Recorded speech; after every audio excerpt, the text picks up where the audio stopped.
Hi everyone, my name is Colette Cimino-Mayello. I'm an Associate Professor of Musicology at Desautels Faculty of Music here at the University of Manitoba. If I'm holding the mic too closely or the sound is off, just please let me know and I'll adjust. So welcome to our first lecture as part of this year's Samuel Weiner Distinguished Visitor Award, hosted by the Faculty of Music. It's wonderful to see you all here. I'll begin with a territory acknowledgement. The University of Manitoba campuses are located on original lands of the Anishinaabe, Cree, Ojibwe, Cree, Dakota, and Dene peoples, and on the homeland of the Red River Métis. We respect the treaties that were made on these territories. We acknowledge the harms and mistakes of the past, and we dedicate ourselves to move forward in partnership with Indigenous communities in a spirit of reconciliation and collaboration. Dr. Mario Pinto will introduce our distinguished guest today. Dr. Pinto started his term as Vice President, Research and International at the University of Manitoba in 2022. This position marks a return to Canada for Dr. Pinto, who previously served as Deputy Vice Chancellor Research at Griffith University and Director of the Gold Coast Health and Knowledge Precinct in Australia.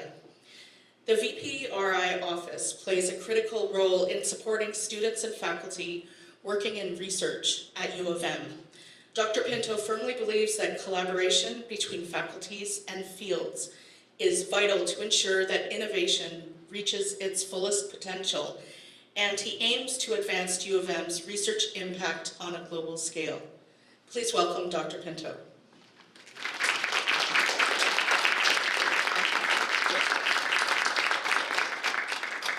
Thank you very much, Colette. Good afternoon, everyone, and welcome. I pay my respects to the elders, past and present, and I extend that respect to all Indigenous peoples. Thank you again, Colette, for that gracious introduction, and for nominating our guest speakers, Linda and Michael Hutcheon. Welcome to you as well. Let me also thank Stephanie Frakes, one of the VPRI grants facilitators, for organizing this event and taking care of our guests. Each year, the Vice President of Research in the International Office sponsors renowned scholars and accomplished researchers to join us as Samuel Weiner Distinguished Visitor Award lecturers.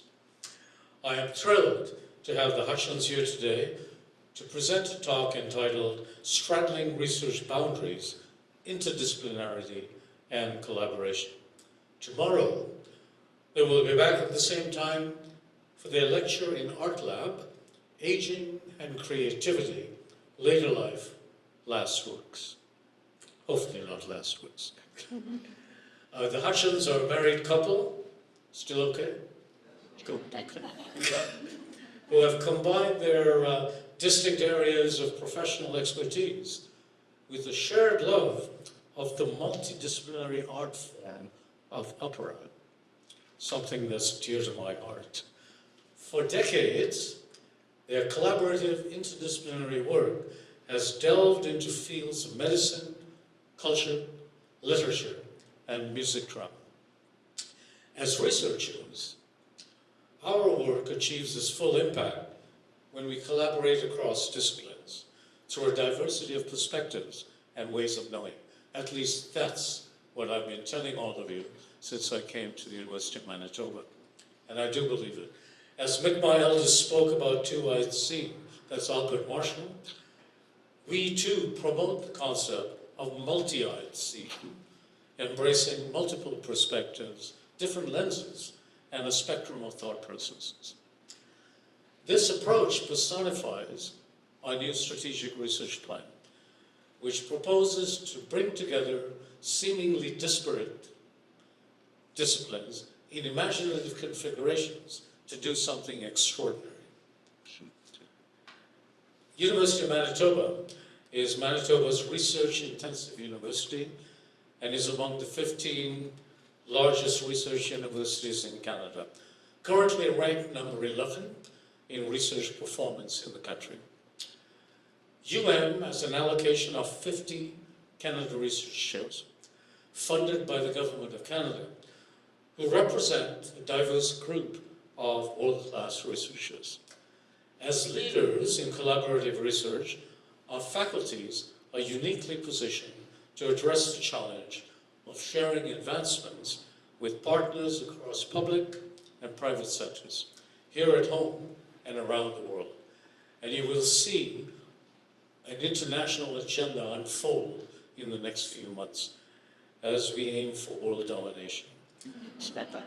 Intersections between collaborators underlie much of the Hutcheons' work, and they have developed effective methods and strategies for researchers to transcend disciplinary boundaries.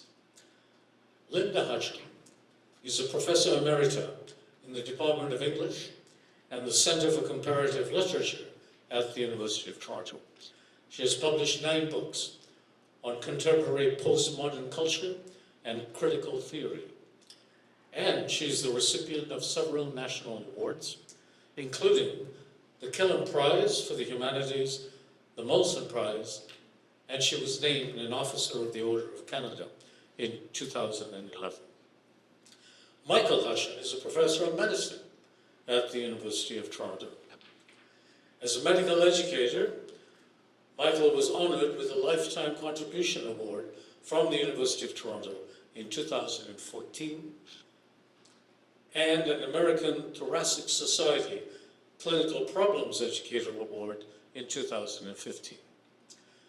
His research publications encompass the broad themes of pulmonary physiology, lung transplantation, medical education, and the semiotics of pharmaceutical advertising.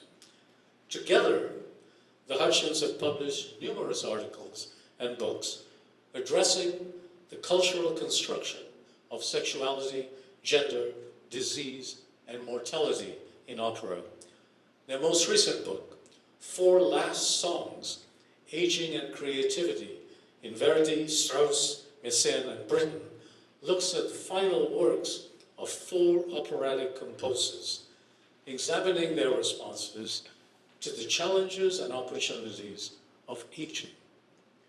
It is now my pleasure to invite Linda and Michael Hutcheon to present their lecture, Straddling Research Boundaries, Interdisciplinarity, and Collaboration. The floor is yours, and welcome.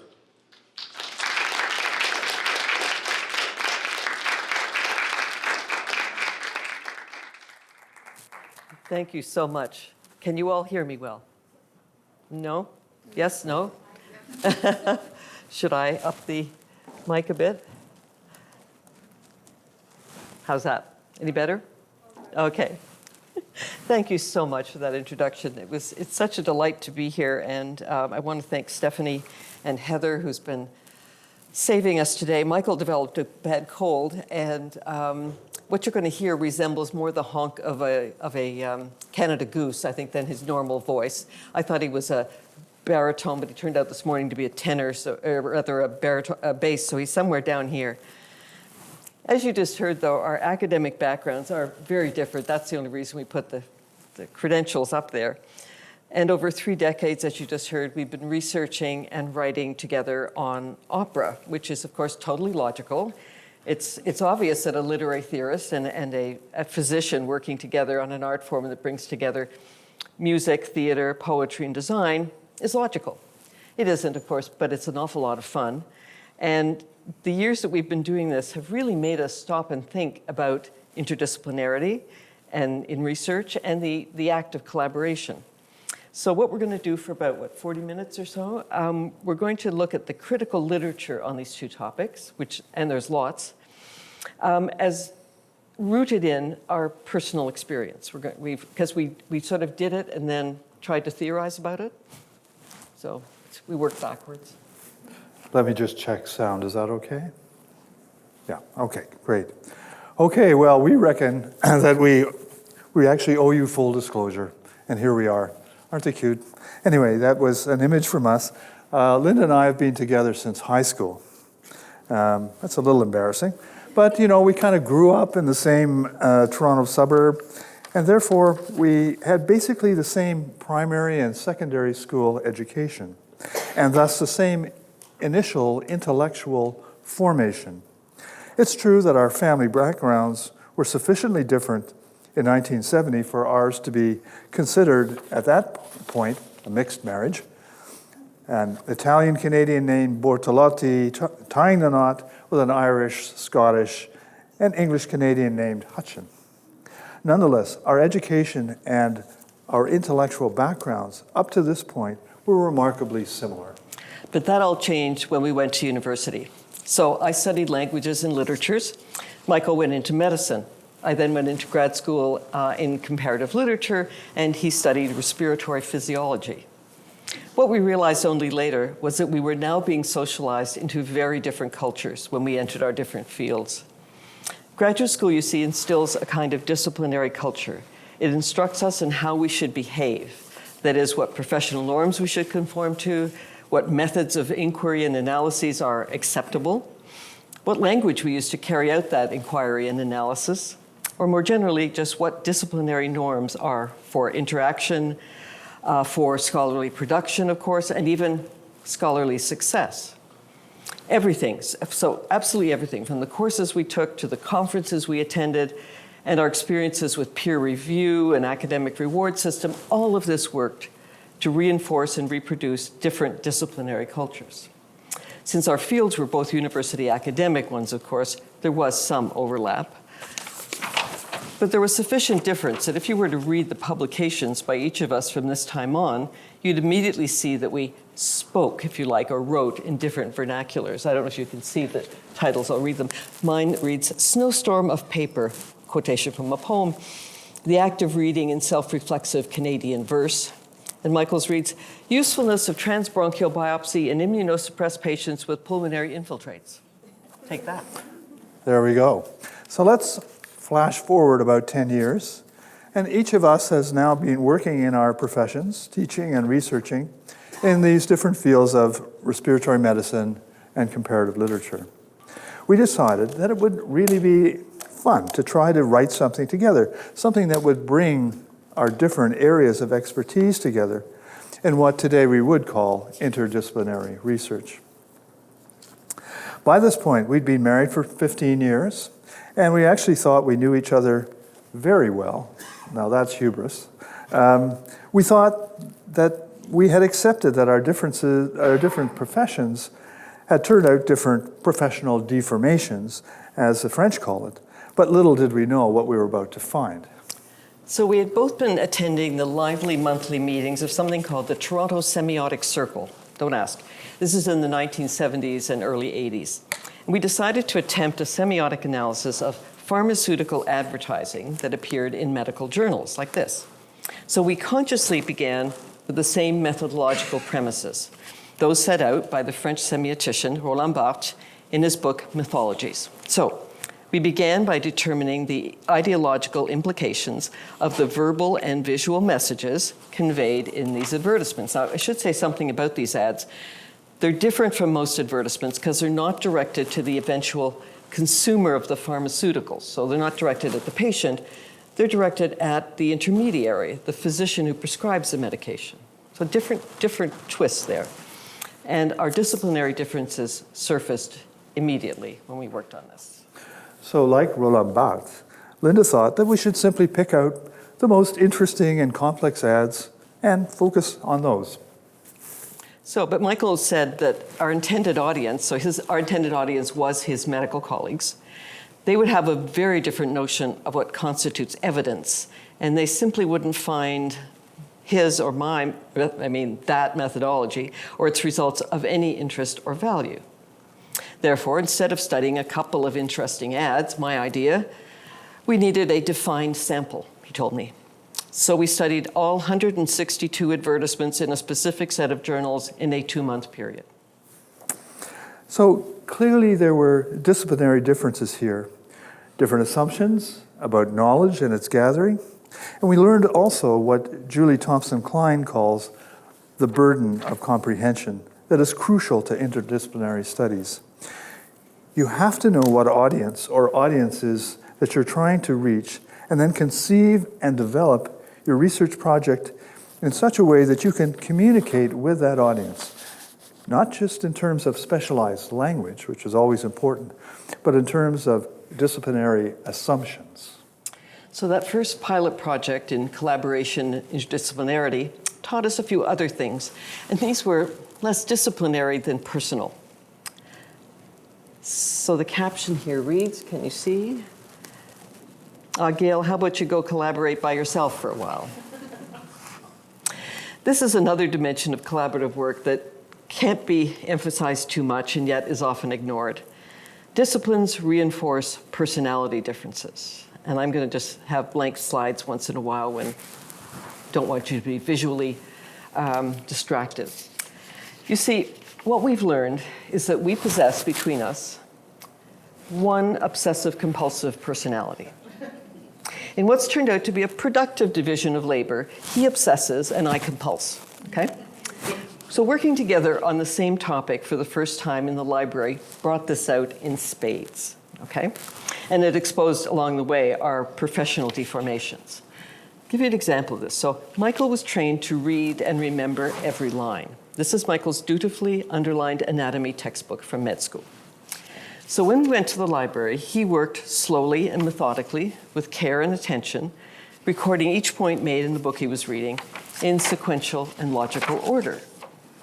Now, on the other hand, given the broad-based research projects she tends to undertake, Linda was used to reading through large amounts of scholarly material and only then zeroing in on the parts that she wanted. So after a few hours, Michael had reached page 20 in his first book, taking these detailed, careful notes, and I had kind of cleared a library shelf.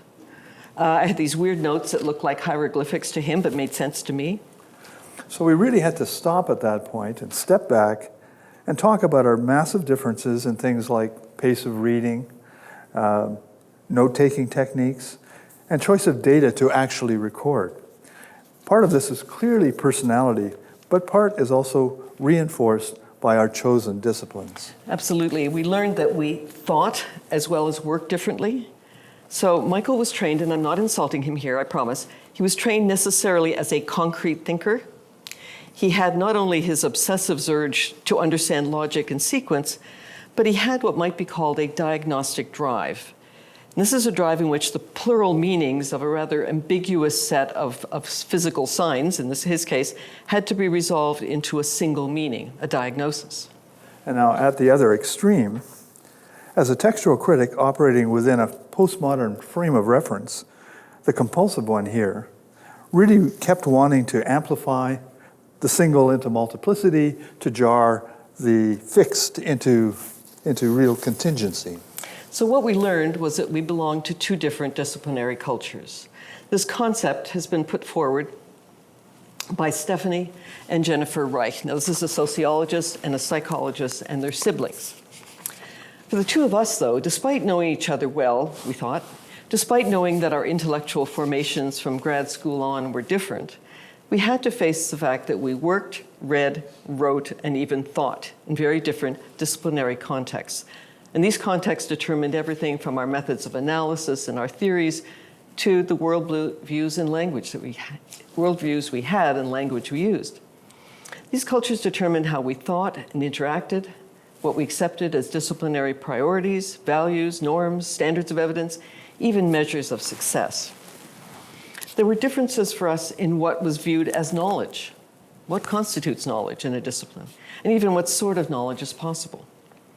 Given this, how did we manage to do collaborative interdisciplinary work together? And here we're going to artificially divide what really is a unity for us, and that is collaboration and interdisciplinarity, before we bring them together again in the personal. So down at the bottom of this slide and list of interdisciplinary studies, where you really can't see it, there's a little entry that says, Critical Theory for Physicians at 77 Avenue Road, Toronto. Anyway, so in order to talk about interdisciplinarity, we have to talk even more about disciplinarity and its cultures. And if you think about your own training, every discipline obviously has its own intellectual history, its own experimental and analytic approaches, and its own theoretical context. Each produces a unique way of thinking about any given problem. So this first struck me when I co-taught a graduate course with a musicologist friend for a disciplinarily mixed group of students. They came from drama, from musicology, and from various literature departments, German, French, English, comparative literature. So the first time the two of us sat down together to look at the readings that we had assigned for the first seminar, my friend, the musicologist, said, well, given that the readings are about how music is what makes opera unique as an art form, why don't we start there? I'm a literary person, right? So I looked at her and responded with, well, no, actually, I think these articles are all about how opera is unique in bringing together a literary text and the music written specifically for it. What we had done, we very quickly realized, was put our disciplinary grid, so to speak, over the readings, and different things had both been revealed and concealed, right, by that grid. We became quite fascinated by this process and decided that we would use it to teach our equally diverse student group about disciplinary thinking. Then we went into class, and there were these drama students, right? They had yet another grid to place on their readings, and they came up with this, that opera was really, for them, unique because it was a live, performed, theatrical music and text, bringing music and text together. So as you can see, this was a constant learning process for all of us. So we're going to return to this shortly. But an art form like opera that brings together music, literature, drama, and design may require more than one discipline to analyze properly. The same is true in the sciences and social sciences. There are often questions that can't be answered by one discipline working alone. Questions like the fundamentals of aging, of the aging process, for example. The National Institutes for Health in the US defined interdisciplinarity as the integrating of the analytical strengths of two or more disparate scientific disciplines to solve a given biological problem. But for science, this can be expanded easily outside the biomedical field, obviously into the behavioral, quantitative engineering, and computer sciences especially. But interdisciplinarity exists on a continuum of degrees of synthesis and integration, from the multidisciplinary to interdisciplinarity to what's being called transdisciplinarity. The first, multidisciplinary, involves teams working in parallel or sequentially, but from their very specific discipline base to address a common problem. And this would be the case of Linda's course example. Interdisciplinarity involves teams working jointly, but still from a discipline-specific base on a given issue. And in transdisciplinary work, which is now being called by the U.S. National Science Foundation convergence research, in transdisciplinary work, teams develop and use a shared conceptual framework, drawing together discipline-specific theories, concepts, and approaches to communicate across disciplines in order to address that common problem. And as the NSF puts it, as experts from different disciplines pursue a common research challenge, their knowledge, theories, methods, data, and research communities increasingly intermingle.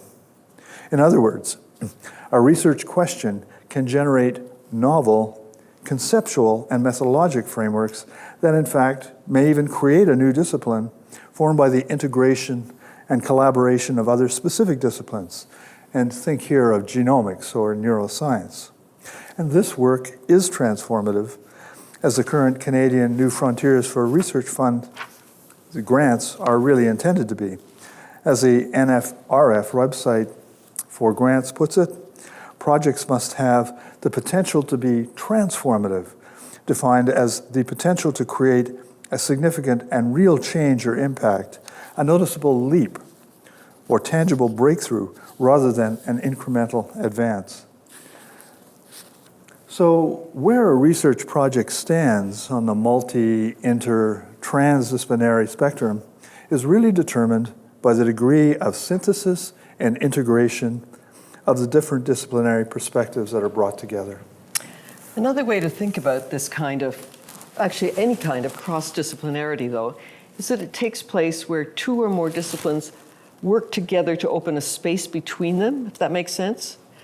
I think those interstices and those interfaces are often where innovation occurs. Now, crossing disciplinary boundaries has become almost a norm in the sciences and in many of the social sciences. But I think it's also true in some of the humanities. Any of you who work in medieval studies or women's studies or cultural studies will know that. In an attempt to help granting agencies define and evaluate what constitutes interdisciplinarity for their grants, a study published in Health Services Research made an interesting distinction. They made a distinction between the physical and social sciences, which they said were experimental, hypothesis-driven, and either positivist or post-positivist, and the humanities on the other side, whose mode of inquiry they presented as not hypothesis-driven, but rather as seeing reality as experientially based and historically shaped. And another major difference between these domains is that the solitary single author is still the norm in the humanities, but not in the sciences and social sciences. And it's, I guess, thanks to the continuing ideological power of both Romanticism and capitalism, that the autonomous individual is still seen in the humanities as the foundation of knowledge. By contrast, the growth of multi-authored papers in the scientific literature over the last decades has been the result of both the interdisciplinary nature of much research, as well as the increased technologic complexity of it. The scientific model of collaborative research has been called, in the sciences, has been called hierarchical in its clear authority patterns. So here we have a paper, and the head of the lab, the one who generates the idea and probably brings in the grant money, is usually the last author on that paper. The first author may be a student or postgraduate fellow, and he or she may likely have done the experiment and actually written the paper. The others, listed as collaborators of the article, will usually have contributed expertise in some specific area of the work. In other words, there's a stratified division of labor, both intellectual and technical, and there's also a power structure, and about that we'll return shortly. So while collaboration in the sciences is always hierarchical, it isn't always interdisciplinary. When 8 physicians and surgeons from the same specialty area collaborate, we're actually in the realm of monodisciplinarity. Add a statistician, that's Paul Corey at the end there, the last author, and you have multidisciplinarity. So you have that plurality of disciplinary perspectives used in a more or less instrumental way, not a really synthetic manner. So when 2 doctors and 2 nurses using methodology from transplant research and also from psychology and decision analysis, when they collaborate, we're in the realm of interdisciplinarity. This also involves more than one discipline, obviously, and while they maintain separate disciplinary bases for their contributions, they work together to formulate the problem as well as the methodology, that's one of those words today, methodologies of evaluation and analysis. This is the model that granting agencies appear to support and to which our institutions are paying attention. It makes great intellectual sense. The problem is that academia as a culture has had, shall we say, conflicting values. Disciplines, as institutionalized in departments, still tend to rule. Not everywhere, but they can do. And what's being called disciplinary policing can take place. When feeling threatened, disciplines will assert ownership of certain intellectual turf. You might also have heard the argument that interdisciplinary work can risk appropriating or misusing or decontextualizing other disciplines, leading to rank dilettantism or sort of an amateur hour. Does this opposition create potential problems for scholars wanting to work across departmental and disciplinary boundaries? It certainly has done, and we'll come back to this in a moment. So the caption here reads, "The brief collaboration between Alfred Nobel and Thomas Edison." You really have to know what the other people in your research groups are doing. So having raised, having raised these institutional and disciplinary difficulties and resistances, did we think about any of this? Did we weigh the pros and cons seriously when we, a physician and literary critics, started working together collaboratively on opera? Well, to be perfectly honest, not really. We simply wanted to work together again. Now, we both love opera, and it's a neutral turf. It doesn't belong to either of us in disciplinary terms. But why choose opera? Well, there is the fact that it is a 400-year-old history, and it's very rich in material to explore. But let's tell you a story that might help explain it a little bit better. It's a story about what we jokingly call our moonstruck moment. Now, some of you may be old enough to recall the 1987 movie called Moonstruck. The moment in the film that has become iconic for us is the one in which Loretta and Ronnie, played by Cher and Nicolas Cage, descend the grand staircase in the Metropolitan Opera House in New York and have a conversation about the death of the consumptive heroine Mimi in Puccini's opera La Bohème. So it's Loretta's first trip to the opera, and she turns to Ronnie and says, in a great Brooklyn accent that I can't really do well, I knew she was sick, but I didn't know she was going to die. It's not bad. Okay. I'll take it. Our parallel scene takes place on the same staircase a decade after that movie, when, following a production of another opera, this was Richard Wagner's opera Parsifal, Michael turned to me and very out of the blue said, do you think audiences today understand that the character in the opera named Amfortas had syphilis?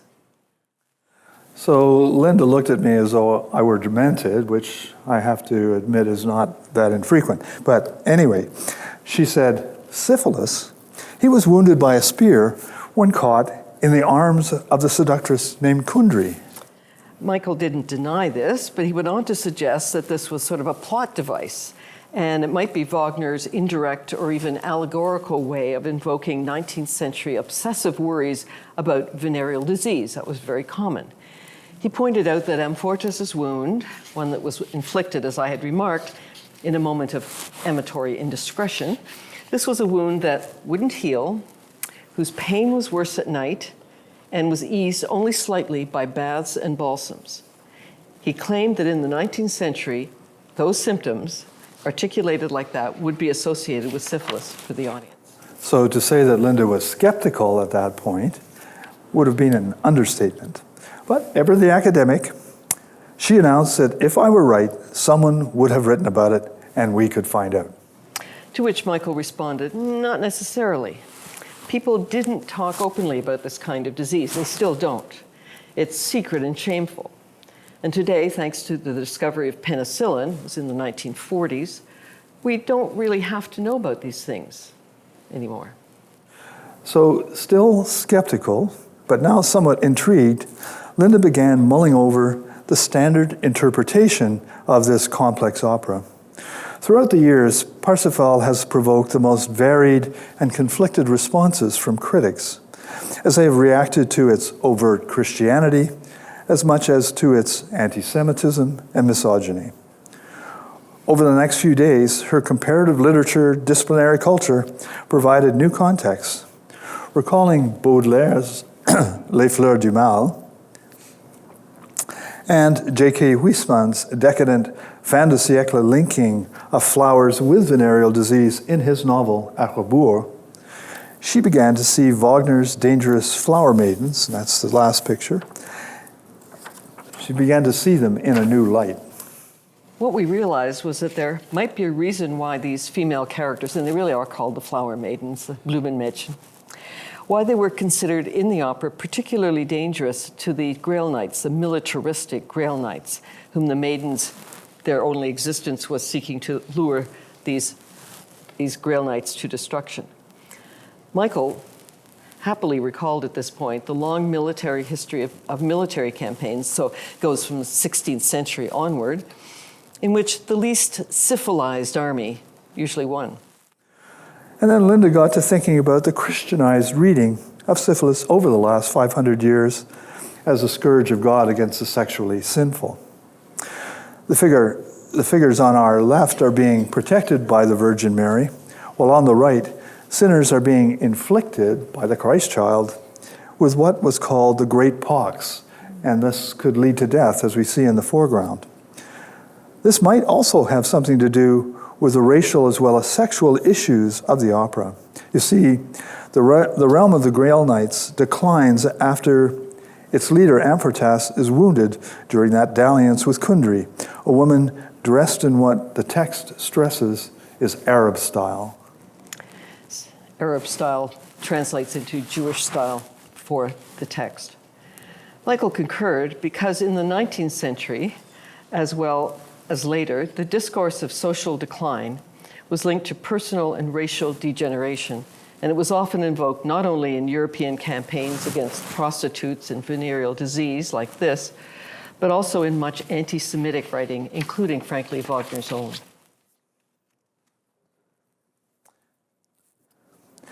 As more and more of the pieces of this puzzle came to cohere, we felt certain that others must have written about it, but after a time online and in the library, we found nothing. We finally decided the silence was not surprising, not only because syphilis is an embarrassing topic still today, but also because this was the kind of issue that would easily escape a single disciplinary examination.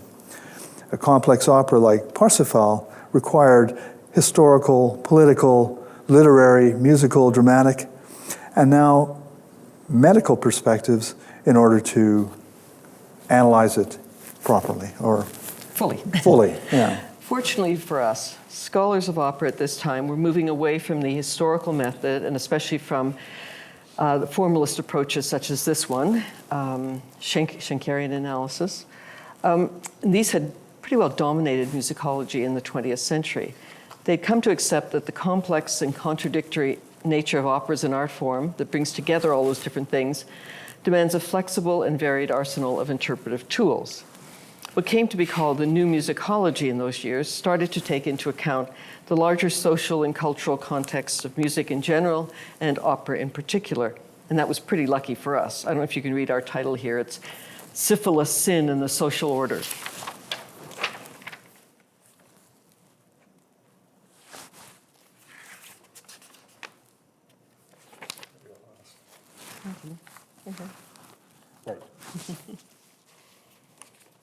We realized that given our diverse disciplines, we would certainly bring different perspectives to opera than would a musicologist, but that we would have to at least learn the discourses, if not the discipline of that field. That is, we'd have to learn how it formulates and articulates issues in its own terms, its rules of evidence, and its standards of evaluation.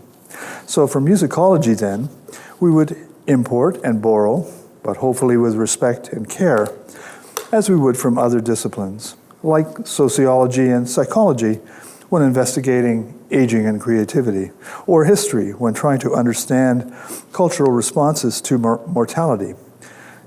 But we tried to avoid what is dubbed both disciplinary tourism and disciplinary reduction by learning as much as we could about other disciplines' discourses. We later discovered that there was a term for what we were learning in doing this work together. It's been called a process of gaining cultural competence. When disciplinary cultures interact, different kinds of knowledge, attitude, and skills or practices have to be learned about in order to ensure that the encounters are fruitful ones.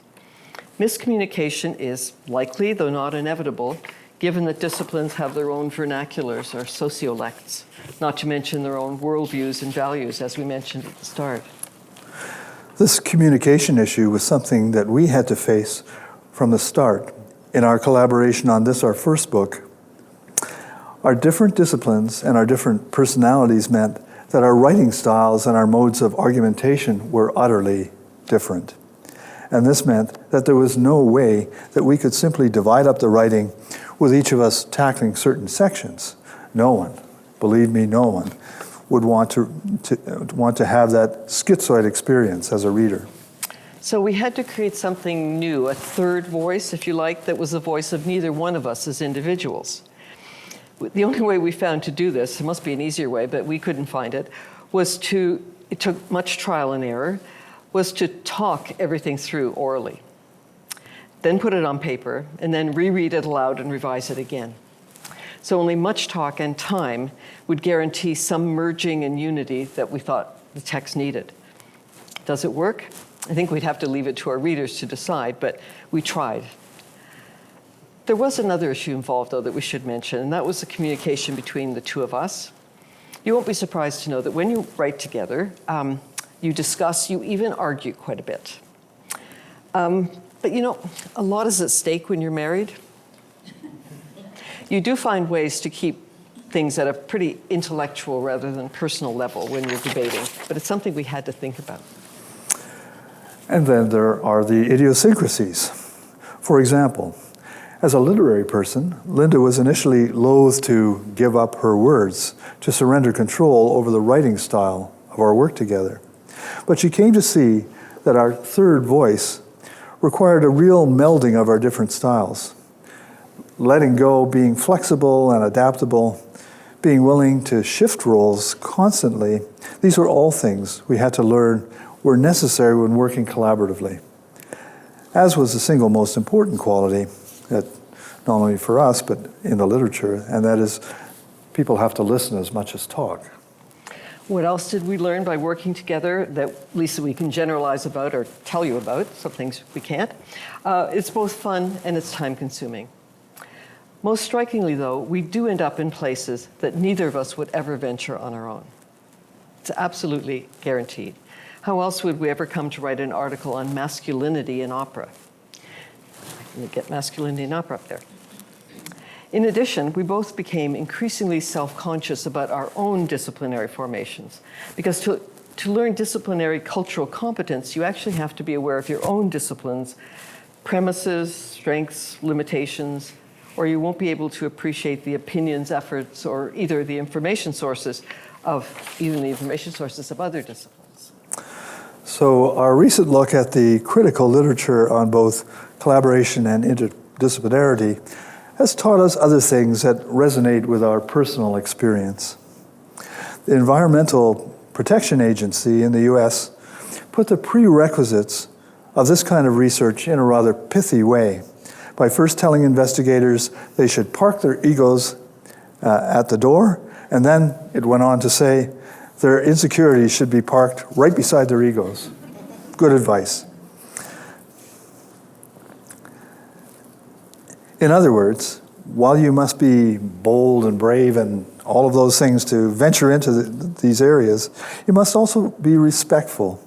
The literature argues that a high degree of ego strength won't hurt, but it would be best if it were combined with reliability and resilience, and along with sensitivity to others. Reich and Reich offer a list of things that members of different disciplines working together should aim for. Besides developing a capacity for self-awareness and self-assessment, and working toward understanding one's own disciplinary culture, each must value diversity and be sensitive to the dynamics inherent in the interaction of different disciplinary cultures, especially since there will likely be differences in power relationships and also in access to resources. Now, we promised earlier that we'd come back to these notions of hierarchy and power, because it isn't just in scientific collaboration that both exist. If you've never seen this, it's one of my favorite, The Origin of the Theses. Because academic collaborators in any discipline may be of different rank or even roles, a student supervisor, right? The power differential is going to be real, and I think it has to be addressed from the start. Another danger of interdisciplinary work, especially in large teams, is tokenism. The presence of someone representing a discipline on a research team who isn't, I don't know how to say this, either valued or allowed any real input, it does happen. The silencing that happens with this kind of devaluation of those, shall we say, lower in the power or status hierarchy, happens too easily, but it can be avoided with awareness and increased cultural competence. Now, are there other dangers and downsides? Well, of course there are. Some are personal. We have both had experiences working with others that were much less happy ones, perhaps because less was at stake, we weren't married to them.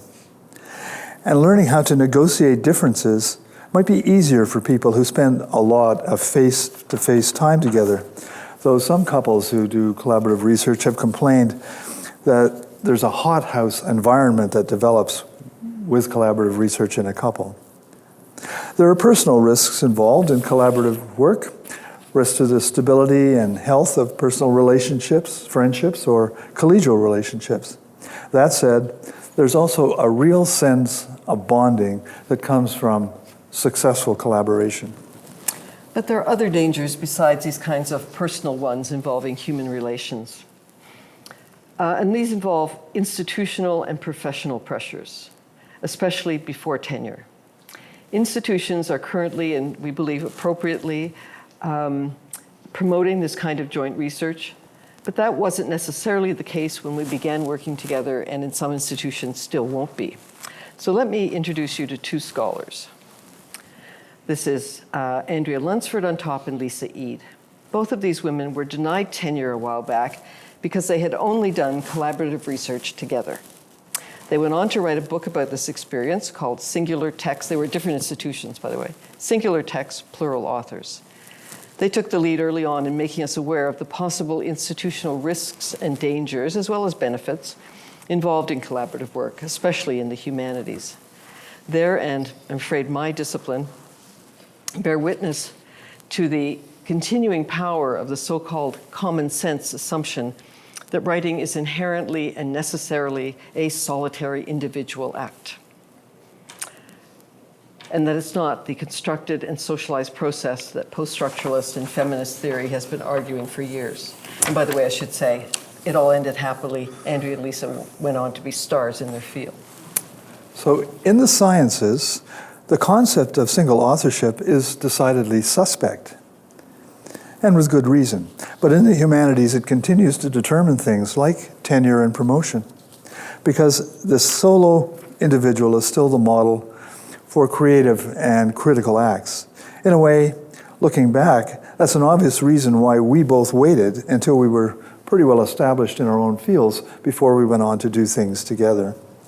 But interdisciplinary work, whether it's done solo or collaboratively, also faces potential professional problems too. One of the major ones is the possibility, or frankly, in our experience, the likelihood that your interdisciplinary work will be judged by monodisciplinary standards and found wanting. The fallback of evaluation is almost inevitably disciplinary. I see people nodding. You've been through this, I know. This discrepancy can have an impact on tenure and promotion evaluations, but also on peer review. And this is where power differentials enter the picture once again. In what journal and in what field will a team decide to publish? An article in a sociology journal may be of little professional use to an historian, even if the work the two did, sociology and historian, was truly interdisciplinary. And it has been shown that it takes longer for the impact of interdisciplinary work to be felt because it is diffused across multiple disciplines. There might also be what we could call opportunity costs to doing interdisciplinary work.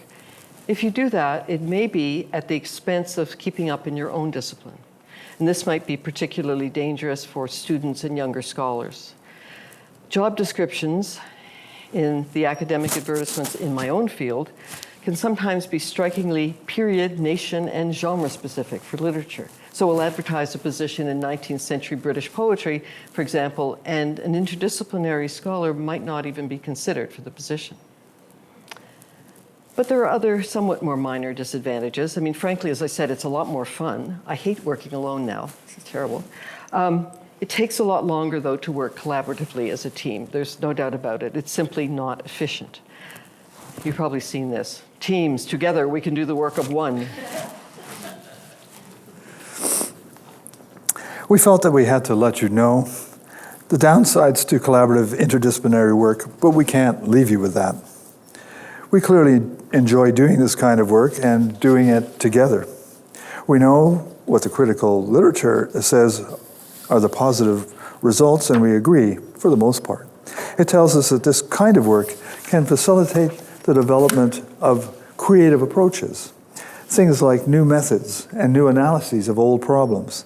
It can, at its best, identify oversights or maybe even errors that come from monodisciplinary practice.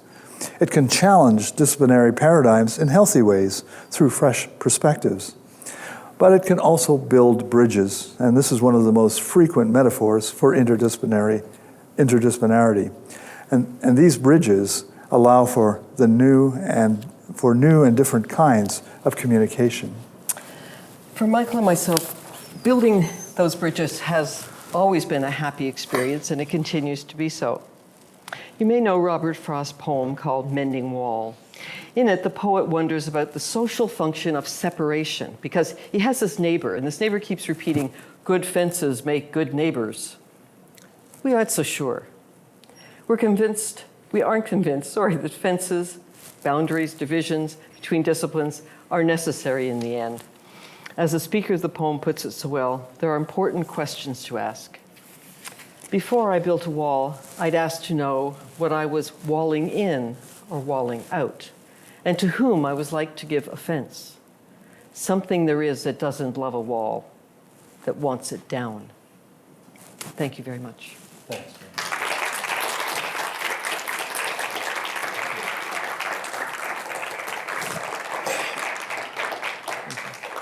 And his voice lasted just. I Just- thought it was just probably barely. going to go there for a minute. We have time for questions. And it's actually kind of difficult to hear in this room, so please let me know if you would like to use the mic. Okay, well perhaps, Mario? I can hear. Okay, shout. I find it interesting that you were able to achieve cultural competence just by adopting a methodology between yourselves of talking out loud. And yet in today's world, when I try to bring disciplines together, right, very disparate disciplines, the first thing I'm asked for is the hiring of interlocutors who will deal with the different lexicons and the different vernaculars, and to act as translators. Could you comment? That's interesting. That would be so weird for us because, and I think it's probably because we are a couple, that these constant conversations that we have with each other over dinner or over breakfast or whatever, they go on totally. So we've always just worked as a two. I think that would be difficult for somebody because the third person would have to know both disciplines to begin with, and it would be smarter, I think, for the people to learn each other's disciplines so they could actually really intellectually enact with each other within them. But it would take more time. So cut time, I don't know. What do you think? No, I mean, I've seen that comment as well. And I mean, what it really allows is for people to remain in their discipline, and it's someone else's job to link it to another discipline. And in that kind of setting, there's not very much synthesis or integration. So I think it's against the kind of spirit of true interdisciplinarity. And you know what people are looking for transformative research. I'm not sure it could happen with that. Thank you. If I may, with the Please. second question. Please. Why do you think the originators of the New Frontiers of Research program, fund program, chose the word interdisciplinary and not multi or transdisciplinary? They also use convergence research too, right? That's another term they use, convergence. We were looking at and they took this from, they have a reference, I know what, I was following a link in their website to the National Science Foundation, who use the idea of convergence research. And what they want to do there, I think, is create a new word. I mean, I'm glad that the Canadian group have stuck with interdisciplinary, but the idea of convergence research, the idea is you would have and you would solve a large societal problem of some kind. And they needed a new term to bring attention to that idea, don't you think? I think that's one of the things we're thinking. You know, I think it's interesting.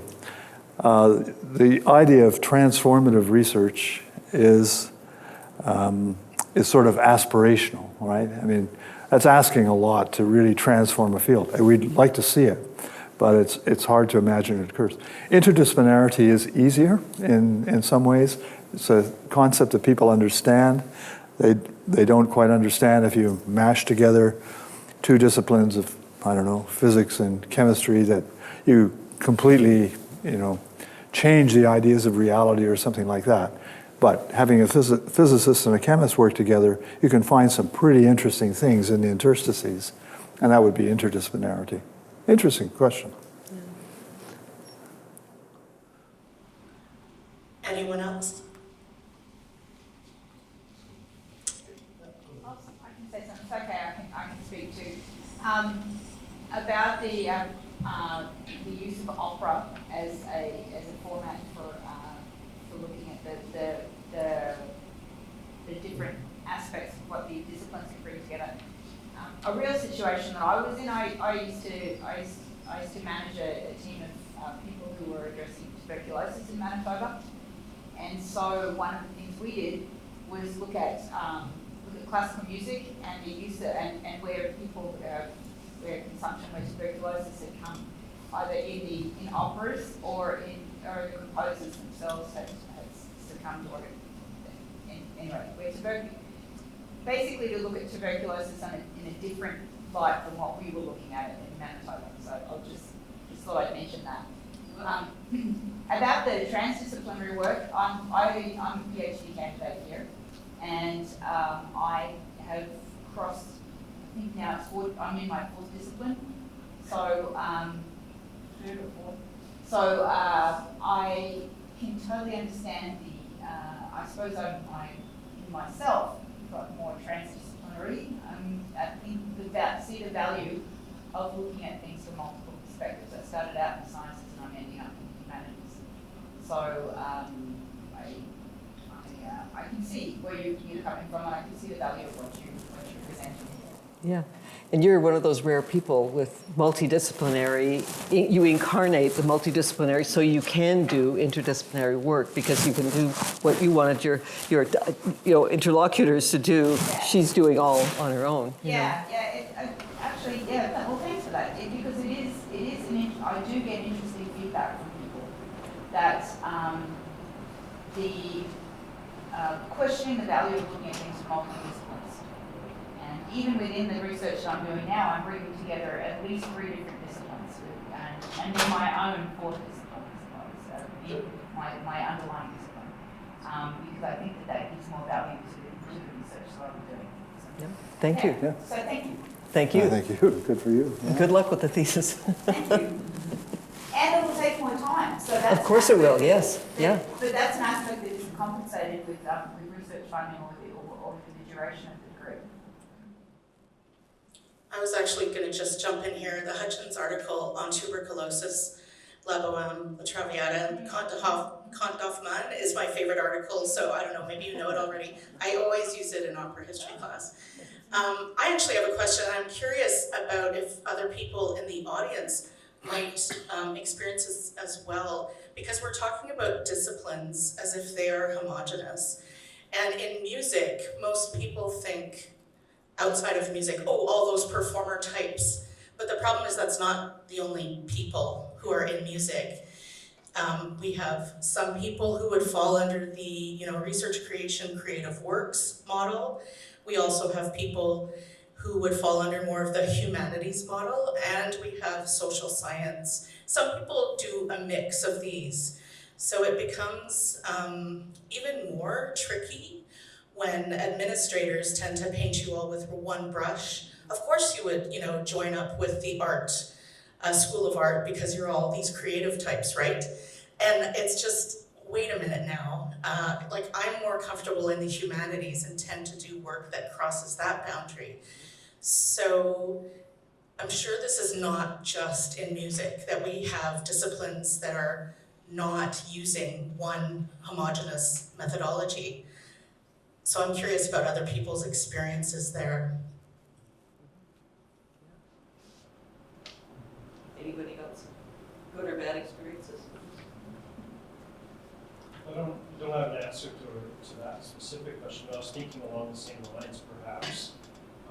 within these disciplines you're talking about, there's splits often for disciplines and hierarchy and so on, right? And maybe for often, perhaps, maybe that's a more generalization, but within, say, the social sciences, you may have people, and you use, I like to think of those binaries, I mean, probably wrongly, but the positivists and the interpretivists, right? And so it struck me as wondering, well, I don't mean to jump over top of your question, but it struck me as wondering, is there any sort of, could there be any value when you're thinking of coming up with these teams to do interdisciplinary or multidisciplinary work, would you be wanting to look for people that were in similar sides of those disciplinary splits, or is the diversity that you put together more valuable?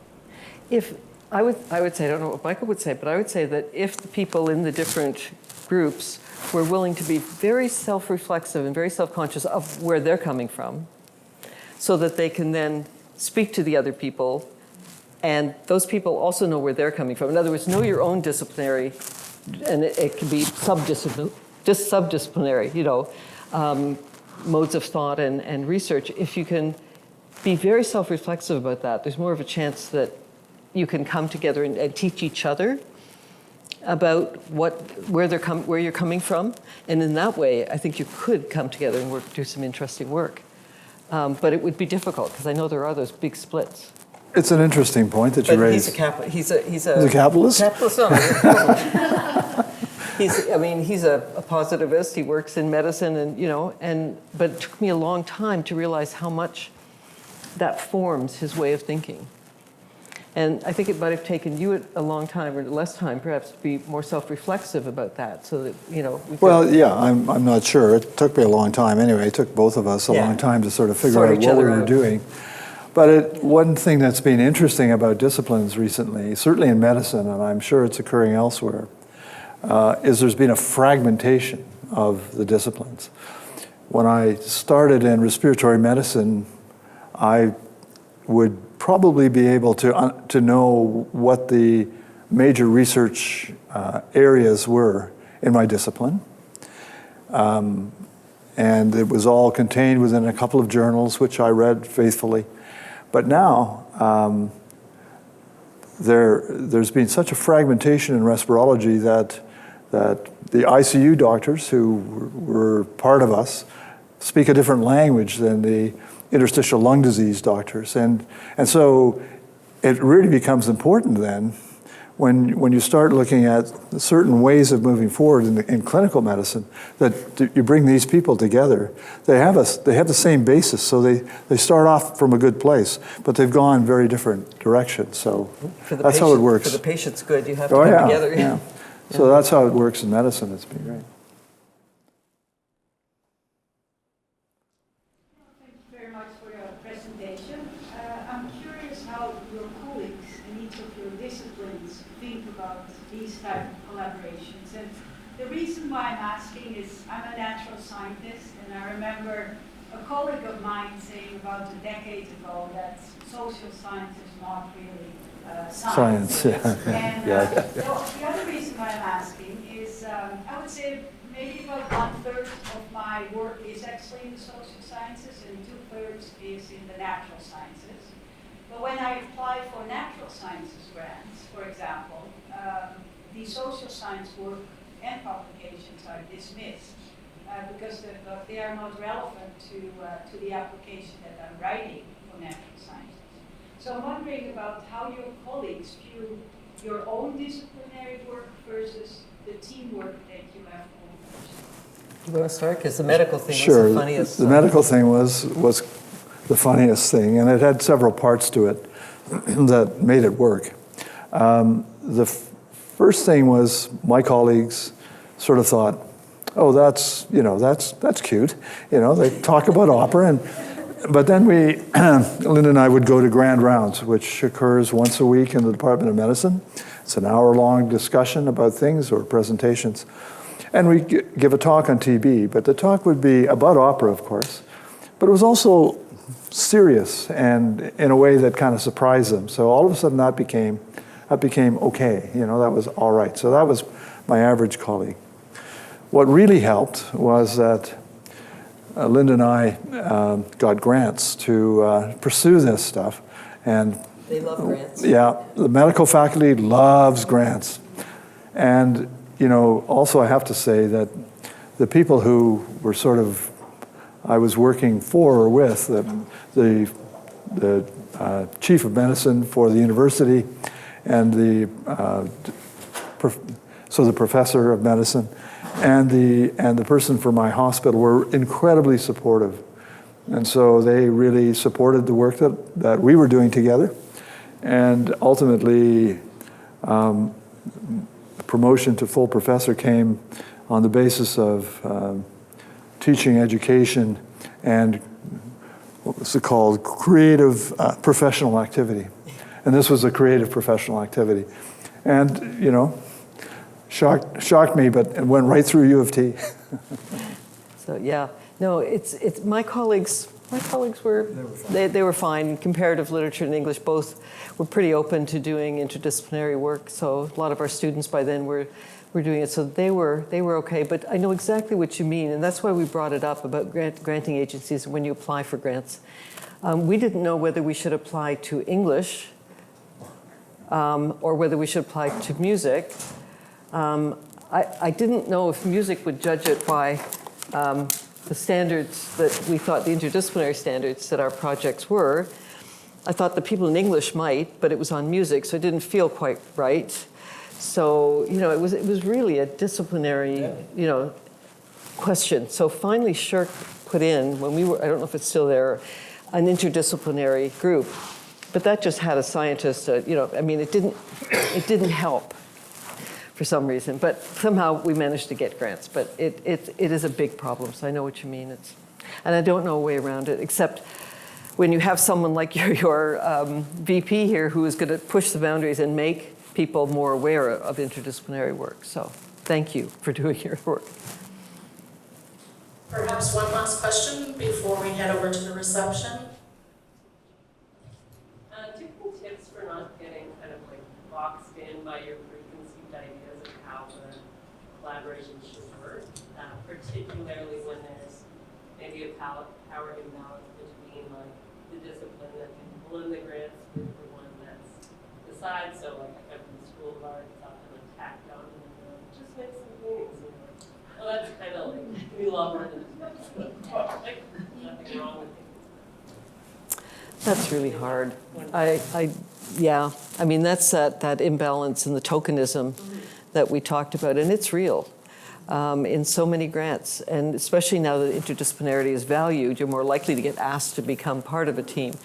But I think it really means that if you're going to be part of the team, you have to say, and I'm going to have a role in it. You know, I'm going to have a role in this group, and it might be, you'll have to be more assertive about that role, because it's too easy that the people who get the grants are, you know, not going to, they're going to put their energies and money into their main project. So, yeah, no, we've been on that end too, so we know.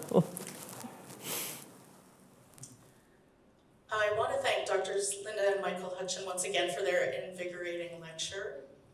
I also want to thank Dr. Pinto's staff at the Vice President Research and International Office for all their work to make this event possible. We simply wouldn't have been able to do it with the staff we have in music alone, including Heather James, especially Stephanie, though. This visit just couldn't happen without all of your hard work. Tomorrow's lecture on aging and creativity is in Art Lab in the basement lecture hall at 4:15 again. And thank you everyone for attending today.